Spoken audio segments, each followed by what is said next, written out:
ईमानदार लड़का अहमद।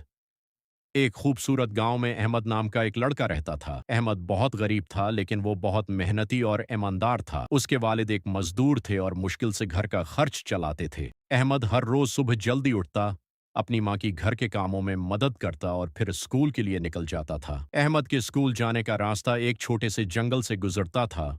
वो रोज उसी रास्ते से जाता था। एक दिन जब वो स्कूल जा रहा था तो उसकी नजर रास्ते में पड़े एक बटुए पर पड़ी। अहमद ने हैरत से इधर उधर देखा, मगर वहां कोई नजर नहीं आया। उसने बटुआ उठाया और खोल कर देखा। उसके अंदर बहुत सारे पैसे और कुछ जरूरी कागजात थे। अहमद कुछ देर सोचने लगा।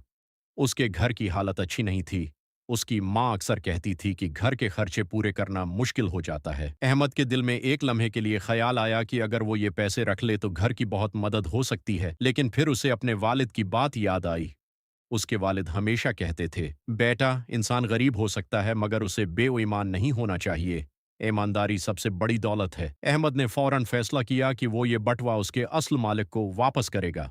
उसने बटुए में मौजूद कागजात देखे ताकि मालिक का पता मालूम हो सके। उसमें एक शनाख्ती कार्ड और एक पर्ची थी जिस पर एक घर का पता लिखा हुआ था। अहमद स्कूल गया, लेकिन सारा दिन उसी सोच में रहा कि वो जल्दी से बटुआ वापस करे। स्कूल खत्म होने के बाद वो सीधा उस पते की तरफ चल पड़ा। वो काफी देर चलता रहा और आखिरकार एक बड़े घर के सामने पहुंच गया। अहमद ने हिम्मत करके दरवाजा खटखटाया। कुछ देर बाद एक बूढ़ा आदमी दरवाजे पर आया। उसके चेहरे पर परेशानी साफ नजर आ रही थी। अहमद ने अदब से कहा, चचा जी, क्या आपका बटुआ कहीं गुम हो गया था? बूढ़े आदमी ने हैरान होकर कहा, हाँ बेटा, आज सुबह मेरा बटुआ कहीं गिर गया था। मैं तो बहुत परेशान हूं। अहमद ने फौरन बटुआ निकाला और कहा, यह मुझे रास्ते में मिला था, शायद ये आपका है। बूढ़े आदमी ने बटुआ देखा तो उसकी आंखों में खुशी आ गई।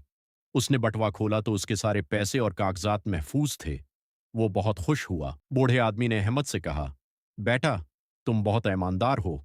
आजकल ऐसे लोग बहुत कम होते हैं। उसने खुश होकर अहमद को कुछ पैसे इनाम में देने चाहे, मगर अहमद ने नरमी से कहा, चचा जी, मुझे इनाम नहीं चाहिए।